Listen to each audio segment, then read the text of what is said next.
दोस्तों, क्या आपने कभी सोचा है कि एक ही आत्मा दो युगों में जन्म लेकर दो महायुद्धों की वजह बन सकती है?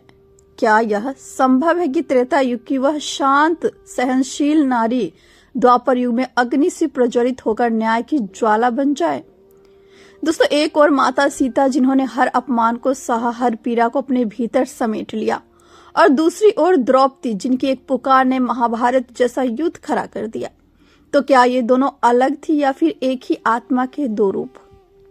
दोस्तों, आज की इस गहरी रहस्यमय कथा में हम उस सत्य के करीब जाने की कोशिश करेंगे जो शास्त्रों में छिपा है, जो लोक कथाओं में बहता है और जो शायद आपके विश्वास को भी बदल दे।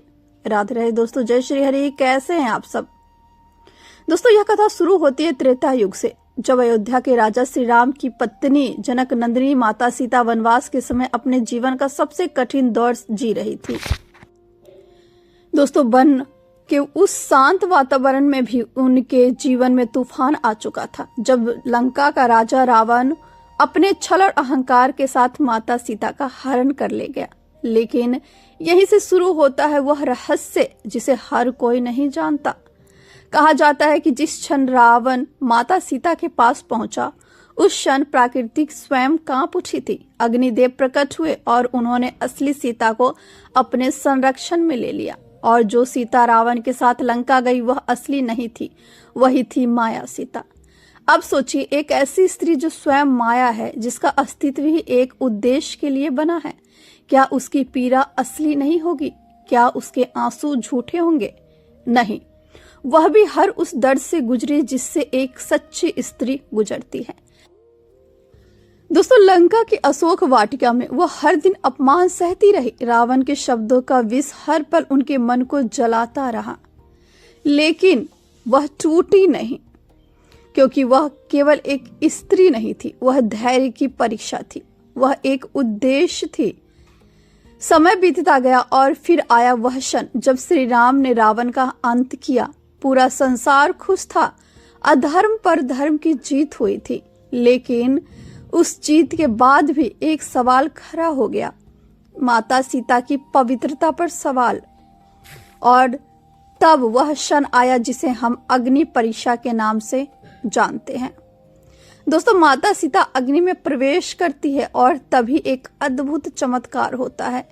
अग्नि से बाहर आती है असली सीता, और जो माया सीता थी वह अग्नि में ही विलीन हो जाती है। लेकिन दोस्तों, क्या सच में वो समाप्त हो गई या फिर उसकी आत्मा को अभी एक और जन्म लेना था? कहते हैं अग्नि में विलीन होने के बाद माया सीता की आत्मा को मोक्ष नहीं मिली, क्योंकि उन्होंने अपमान सहा था, उन्होंने न्याय झेला था, लेकिन उन्हें न्याय नहीं मिला था। उनकी आत्मा में एक अग्नि सी, एक अधूरापन, एक अधूरी पुकार, और वही पुकार द्वापर युग में फिर से जन्म लेती है। दोस्तों, इस बार वह शांत नहीं थी, इस बार वह सहनशील नहीं थी। दोस्तों, इस बार वह अग्नि से उत्पन्न हुई थी, यज्ञ कुंड से प्रकट हुई एक दिव्य स्त्री जिसका जन्म ही एक उद्देश्य के लिए हुआ था। वह थी द्रौपदी। राजा द्रुपद ने एक यज्ञ कराया। उस यज्ञ का उद्देश्य था अपने अपमान का बदला लेना, और उसी अग्नि से एक कन्या प्रकट हुई, अद्भुत सौंदर्य, तेज और आभा के साथ। वह कोई साधारण कन्या नहीं थी, उसकी आंखों में एक ज्वाला थी, वह ज्वाला जो शायद पिछले जन्म की थी, वह दर्द जो शायद अधूरा था। अब जरा ध्यान से समझिए, त्रेता युग में माता सीता पृथ्वी से प्रकट हुई थी बिना किसी गर्भ के, और द्वापर युग में द्रौपदी अग्नि से प्रकट हुई बिना किसी गर्भ के। दोनों अयोनिजा थी, दोनों का जन्म असाधारण था। क्या यह सिर्फ संयोग है या फिर एक ही आत्मा का सफर? माता सीता ने अपमान सहा, लेकिन उन्होंने मौन धारण किया। द्रौपदी ने अपमान सहा, लेकिन उन्होंने मौन तोड़ दिया। सभा में जब उनका चीरहरण हुआ तो उन्होंने प्रश्न किया, क्या मैं वस्तु हूं?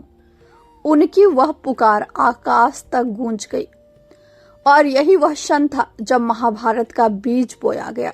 तो क्या यह संभव है कि त्रेता की माया सीता द्वापर की द्रौपदी बनकर लौटी? क्या यह संभव है कि एक ही आत्मा ने पहले सहनशीलता से धर्म को बचाया और फिर प्रतिशोध से अधर्म को मिटाया? या फिर यह केवल एक मान्यता है, एक विश्वास जो हमारे भीतर छिपे सत्य को दर्शाता है? दोस्तों, इस कथा का सच अभी पूरा सामने नहीं आया है, क्योंकि असली रहस्य तो अभी बाकी है। क्या द्रौपदी के भीतर सच में पिछले जन्म की स्मृतियां थी? क्या उनका क्रोध केवल वर्तमान का था या किसी अधूरे न्याय की आग थी? क्या एक आत्मा अपने पिछले जन्म की पीड़ा को अपने अगले जन्म में महसूस कर सकती है? क्या एक स्त्री का अपमान युगों तक उसका पीछा करता है? और क्या न्याय की पुकार समय को भी पार कर सकती है? दोस्तों, द्रौपदी का जन्म तो अग्नि से हुआ, लेकिन उनका जीवन साधारण नहीं था। उनके हर निर्णय में एक अजीब सी दृढ़ता थी। उनके हर शब्द में एक ऐसी आग थी जो किसी साधारण स्त्री में नहीं हो सकती। क्या आपने कभी सोचा है कि द्रौपदी ने कभी अपने अपमान को सहन क्यों नहीं किया? क्यों उन्होंने सभा में प्रश्न उठाया? क्यों उन्होंने चुप रहना स्वीकार नहीं किया? क्योंकि शायद उनकी आत्मा पहले ही एक बार मौन रहकर सब सह चुकी थी। इस बार वह मौन नहीं रहना चाहती थी। वह दिन जब हस्तिनापुर की सभा में द्रौपदी का चीरहरण हुआ, वह केवल एक घटना नहीं थी, वह एक युग का मोड़ था। सभा मंडप में बैठे थे भीष्म, द्रोण, विदुर जैसे महान लोग, लेकिन कोई भी आगे नहीं आया। और उस क्षण द्रौपदी ने प्रश्न किया, जिसे स्वयं पर अधिकार नहीं, क्या वह मुझे दाव पर लगा सकता है? यह प्रश्न केवल दुर्योधन से नहीं था दोस्तों, यह प्रश्न पूरे समाज से था। और यही वह क्षण था जब द्रौपदी के भीतर की अग्नि पूरी तरह प्रज्वलित हो गई। अब ध्यान से समझिए, त्रेता युग में जब माता सीता पर प्रश्न उठे तो उन्होंने अग्नि परीक्षा दी। उन्होंने अपने सत्य को सहनशीलता से सिद्ध किया। लेकिन द्वापर युग में द्रौपदी ने अग्नि परीक्षा नहीं दी, उन्होंने समाज से प्रश्न किया। यह अंतर सिर्फ स्वभाव का नहीं है, यह अंतर है अनुभव का। पहले जन्म में सहनशीलता थी, दूसरे जन्म में न्याय की ज्वाला थी। कई पुराणों और लोक कथाओं में कहा गया है कि हर आत्मा का एक उद्देश्य होता है। माया सीता का उद्देश्य था धर्म की रक्षा करना दोस्तों, लेकिन उनका अपमान अधूरा रह गया था। वही अधूरापन द्रौपदी के रूप में पूरा हुआ। जब द्रौपदी ने प्रतिज्ञा ली कि वह अपने अपमान का बदला लेगी, तो वह केवल द्रौपदी की प्रतिज्ञा नहीं थी, वह एक आत्मा की प्रतिज्ञा थी। वही हुआ जो होना तय था। महाभारत का युद्ध एक ऐसा युद्ध जिसने पूरी पृथ्वी को हिला दिया। लेकिन क्या यह युद्ध सिर्फ राज्य के लिए था? नहीं, यह युद्ध था सम्मान के लिए, न्याय के लिए और उस अपमान के लिए जो कभी भुलाया नहीं गया। द्रौपदी की पुकार भगवान श्री कृष्ण तक पहुंची और फिर धर्म ने अधर्म का अंत किया। दोस्तों, अब सबसे बड़ा प्रश्न, क्या सच में द्रौपदी माया सीता का ही पुनर्जन्म थी? सत्य यह है कि यह कथा हर ग्रंथ में स्पष्ट रूप से नहीं मिलती, लेकिन और यहाँ एक बहुत ध्यान देने वाली बात है, द्रौपदी का जन्म भी साधारण नहीं था। वह किसी माँ के गर्भ से नहीं जन्मी, बल्कि वह स्वयं अग्नि से प्रकट हुई थी। यज्ञ की पवित्र ज्वालाओं से जन्मी एक दिव्य शक्ति। और यही नहीं दोस्तों, द्रौपदी के भीतर एक ऐसी प्रतिज्ञा थी, एक ऐसा प्रतिशोध था जो यह संकेत देता था कि उनकी आत्मा केवल इस जन्म की नहीं थी, बल्कि वह किसी अधूरे न्याय को पूरा करने आई थी, किसी पुराने अपमान का उत्तर देने आई थी। क्या वह केवल द्रौपदी थी या फिर वही अधूरी कहानी जो अब पूरी होने वाली थी? दोस्तों, भारतीय जनमानस में यह विश्वास आज भी जीवित है, क्योंकि यह कथा हमें एक गहरा संदेश देती है कि अन्याय कभी समाप्त नहीं होता जब तक उसे न्याय न मिल जाए।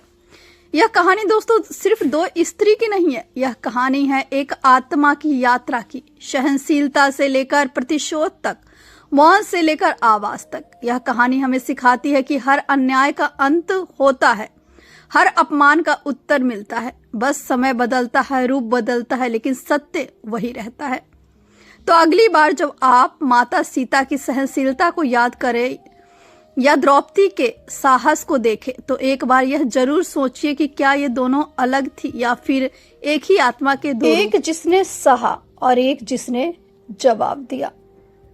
तो दोस्तों, अगर यह कथा आपके हृदय को छू गई हो तो इसे अपने जीवन से जोड़कर जरूर देखिएगा, क्योंकि शायद आपके भीतर भी किसी अधूरे न्याय की कहानी छिपी हो। जय श्री हरि, हर हर महादेव।